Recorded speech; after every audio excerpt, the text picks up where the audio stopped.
Major breaking news. The United States Court of Appeals for the Second Circuit in New York City has just ruled against the National Rifle Association in its ongoing fight against the state of New York, dealing with whether or not back in 2018, 2019, the state of New York threw the NRA under the bus for illegal violations of their First Amendment rights. We're going to have to break down what just occurred in this case of NRA versus Maria Vooloo when we come back. Hey folks, I'm Mark Smith, host of the Four Boxes Done, a proud American gun owner, constitutional attorney, member of the United States Supreme Court Bar, and I'm proud to say the top voice of the Second Amendment in America. Thank you, 2025 Gundies Awards. All right, before we discuss this NRA versus Vooloo case out of New York City involving the Second Circuit, I just want to remind you all that I'll be down in Knoxville, Tennessee at the Gun Owners of America Annual Convention, the Goals Conference. I believe that's like August 9th and 10th. I'll be speaking on that Sunday. I don't know if I'm going to be doing other events or not, but I certainly will be speaking down there and wandering the halls. So if you're down there in Knoxville, Tennessee at the Gun Owners of America event, make sure you swing on by and say hello, and we can chat about the Second Amendment and more. All right, folks. So with that said, the bottom line is unfortunate but not shocking news out of the U.S. Court of Appeals for the Second Circuit in New York City. They ruled against the NRA in favor of Maria Vooloo, arguing that the lawsuit by the NRA against Maria Vooloo, who was the former superintendent of New York's Department of Financial Services, that the lawsuit cannot go forward because Ms. Vooloo is protected by what's known as qualified immunity from claims that she used her power as a regulator over insurance companies that were doing business with the NRA to basically intimidate and scare those insurance-related businesses from conducting business with the NRA, and that financially damaged tremendously the National Rifle Association. All of this, according to the allegations by the NRA, was motivated by Ms. Vooloo's attempt to undercut the NRA's mission and violate their First Amendment rights to advocate for their right to keep and bear arms. Now, before I break down the analytics, I need to be right up front about who this three-judge panel was. This was a terrible three-judge panel, in my view. The three judges there in New York City were Denny Chen, an Obama appointee, Susan Carney, an Obama appointee, and Beth Robinson, who I believe was the first openly lesbian judge, maybe even American federal system, but she also was a Biden pick. So you had two Obama judges and a Biden judge involving the NRA. Did not think the NRA had a great chance of winning this particular appeal. But let me just go back and remind you where this case came from. In 2018, you had the Parkland school shooting on Valentine's Day. Right around that same time period, the state of New York laser focused in trying to destroy the National Rifle Association as a nonprofit organization because the NRA was incorporated in the state of New York, which gave the state of New York all sorts of jurisdiction over this nonprofit incorporated in New York, which is where the NRA was originally founded in the 19th century by Union generals who were upset that the Northern boys did not know how to shoot properly, unlike the Southern guys.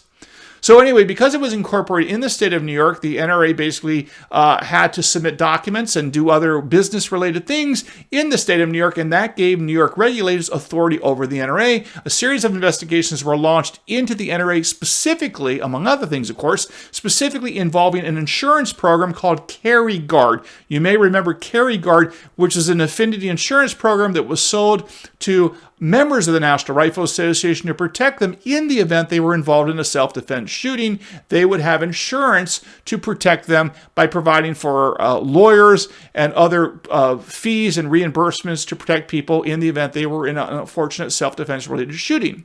Now, basically what happened is when you do one of these deals, without boring you with all the inside information about finance and insurance law, the reality is that organizations like the NRA usually team up with multiple insurance-related businesses to put together a kind of a gestalt or a consortium of businesses to offer these products to consumers. And what happened here was, after the Parkland school shooting in 2018, according to the allegations in this lawsuit, the NRA was subject to violations of its First Amendment right because regulators in the state of New York that had authority over New York's insurance industry, which included all the various entities that were doing business with the NRA associated with their carry-on insurance product, such as a company called Locked-In, a company called Chubb, Lloyd's of London. All these companies were involved with the NRA and the insurance business and the insurance products offered by the NRA.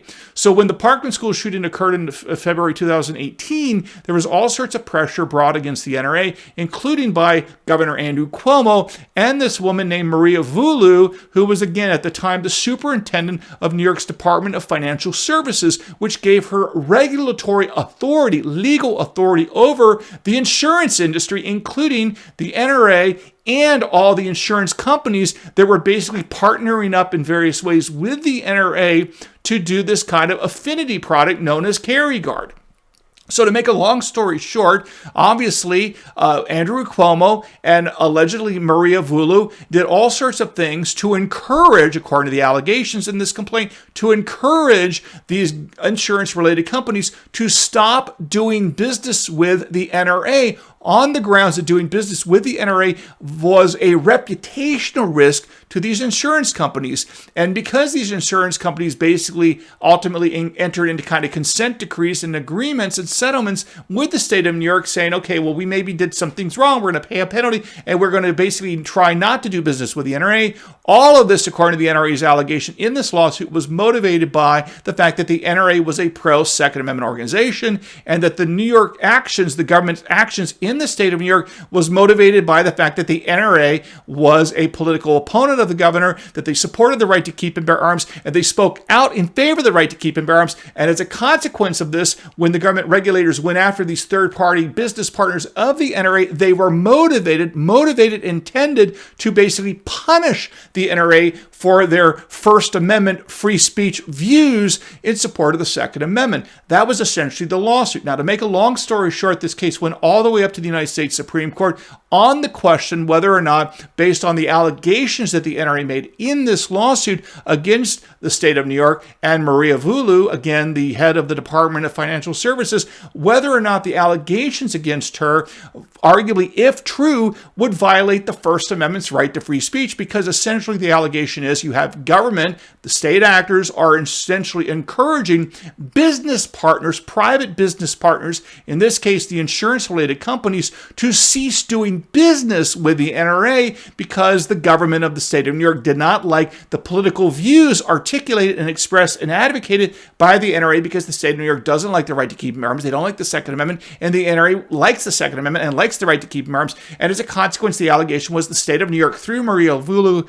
in the Financial Services Division, went out there and punished the NRA by harassing and haranguing the NRA's business partners to stop doing business with the NRA. And a result of this, these entities supposedly stopped doing business or reduced the amount of business they were doing with the NRA. And the result of that was the NRA lost a lot and lots and lots of money, all because the state of New York punished the NRA for their First Amendment support of the Second Amendment's right to keep and bear arms. Now, the lower courts ultimately had dismissed the claims of the NRA, saying the NRA had failed to state a proper claim, and the case could not go forward because the NRA could not establish there was a violation of the First Amendment right to free speech here. However, this case was granted cert by the United States Supreme Court, and in the case of NRA versus Voulou, the U.S. Supreme Court found that based on the allegations of the NRA, a jury or fact finder could indeed find that the conduct of Maria Voulou and the state of New York could indeed be viewed as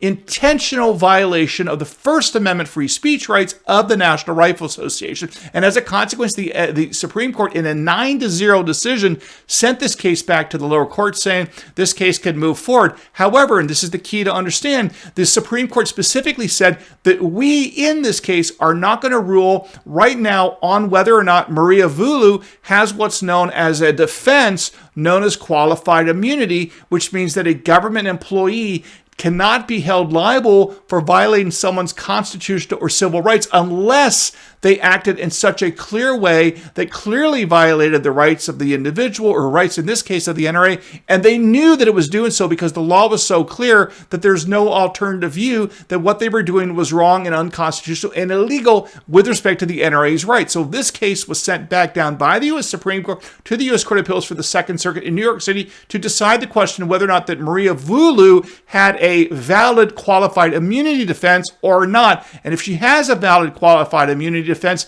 this case is over against her because she would just be like, hey, I didn't know what I was doing was illegal under the First Amendment. So that meant that the U.S. Court of Appeals for the Second Circuit in New York City, with this 3-judge panel of 2 Obama judges and a Biden judge, had to decide whether or not the allegations against Maria Voulou were such that she should have known undeniably that it was clearly the case that what she was doing by using her position as the insurance regulator over the NRA's insurance partners, whether or not what she was doing was clearly motivated by violation of the NRA's First Amendment viewpoints in support of the Second Amendment, and whether or not the law was sufficiently clear that she could not engage in this conduct without violating the First Amendment rights of the NRA. Because if it was not clearly established as a right of the NRA's to be protected from this kind of conduct of coercion by the state of New York of the partners of the NRA, if it's not clearly established law,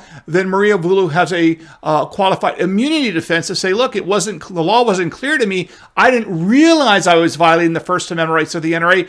I thought I was just engaging in normal regulatory behavior, trying to encourage good behavior in the state of New York. In my view, from the point of view of Maria Voulou's, I was trying to encourage people to engage in gun control and to discourage gun ownership, which I think is bad. Now, she said, well, basically that is my view. That's what I think is good for New Yorkers. That's what I think is good for America. I didn't realize that doing what I was doing by using my position of power in the government to advance that agenda by destroying the relationship between the insurance companies and the NRA, taking out the NRA and causing them financial harm. I didn't realize that that was a clearly established violation of the First Amendment rights of the NRA. And that's the question presented. And here this 3-judge panel said that the law was not clear enough to allow the NRA to sue and succeed against Maria Voulou. And this is what the court started off pointing out as to why they ultimately ruled that she does have a defense of qualified immunity, and as a result, this lawsuit against her should be dismissed, period. Although the NRA plausibly alleged a First Amendment claim, we conclude that Voulou is entitled to qualified immunity. Then it goes on to say that qualified immunity protects all but plainly incompetent or those who knowingly violate the law. And it generally attaches to conduct that does not violate clearly established statutory or constitutional rights of which a reasonable person would have known. In this circuit, the Second Circuit, officials are generally entitled to qualified immunity for their official acts unless the plaintiff, in this case the NRA, pleads facts showing that the official violated a statutory or constitutional right and this is key, and that the right was clearly established at the time of the challenged conduct. And then the court goes on to make it clear, what does clearly established mean? Which means it's a pretty high standard. You got to really, really know that what you're doing violates the law. Here's what this 3-judge panel had to say. For a right to be clearly established, existing precedent must have placed the statutory or constitutional question beyond debate, such that the ensuing rules declare with a high degree of specificity which conduct is permitted and which conduct is not. In other words, a right alleged to have been violated is clearly established only if it is sufficiently clear to every reasonable official that the challenged conduct in the specific context of the case violates that right. So it sets forth the standard, but let me just tell you how crazy what happened here. Maria Voulou issued this guidance letter, which to me is an implicit threat, basically saying, you don't want to be doing business in the Second Amendment space in New York, because if you do, we're going to find a way to punish you. That's how I read this. You tell me if you disagree. But here is specifically the guidance letter that was sent out by the Department of Financial Services under Andrew Cuomo and Maria Voulou. Tell me if you think this sounds kosher. Both of the guidance letters from New York declared, quote, in light of the above and subject to compliance with applicable laws, the Department of Financial Services encourages regulated institutions encourages regulated financial institutions to continue evaluating and managing their risks, including reputational risks that may arise, listen carefully, folks, that may arise from their dealings with the NRA or similar gun promotion organizations, if any, as well as continued assessment of compliance with their own codes of social responsibility. The department encourages regulated institutions to review any relationships they have with the NRA or similar gun promotion organizations and to take prompt actions to managing these risks and promote public health and safety. Come on. That is a clear threat to me, like the mafia might do. To be like, hey, that's a nice pizza parlor with a really, really beautiful window out front. It'd be a shame if something happened to that window and to your pizza parlor. I think it's really important that you take certain steps to protect your business, to protect your pizza parlor, to protect that beautiful, glass pane window out front. It'd be a shame if something happened to it, right? That is how I read that. Basically, it's a message from the state of New York to businesses that might be interested in conducting work or business with or enter into contracts with the NRA, basically telling them, you should not really be doing that, or any other gun-related organizations. Nevertheless, unfortunately, this 3-judge panel of 2 Obama judges and a Biden judge came out and said that that is not clear enough. It's not clearly established law that issuing these kinds of statements and otherwise encouraging people to not do business with the NRA and the Second Amendment-related groups, that was not clearly established law, that would violate the First Amendment because the Supreme Court had not yet ruled in the NRA versus Vulu, and these activities occurred in 2018 before that Supreme Court decision of last year. So essentially they said because of this, Maria Vulu has the defense of qualified immunity because the NRA cannot show that what she was doing was clearly in her mind and understandable to all, that what she was doing violated the constitutional rights of the National Rifle Association and so on. As a consequence, the NRA's lawsuit against Ms. Vulu is to be dismissed. Now, of course, the NRA has an opportunity to seek cert from the U.S. Supreme Court on this question of qualified immunity. As to whether or not they grant cert or not, I don't know. The only other point I want to make about the Second Circuit decision, just to show you how crazy it is that these 2 Obama judges and a Biden judge were going to go off the rails, which we certainly knew, is do you know which of the 9 Supreme Court justices they focused on and relied upon the most in issuing this decision? I kid you not. They literally followed, ready? Are you sitting down, folks? They literally followed the Justice Brown Jackson concurrence in the Vulu case.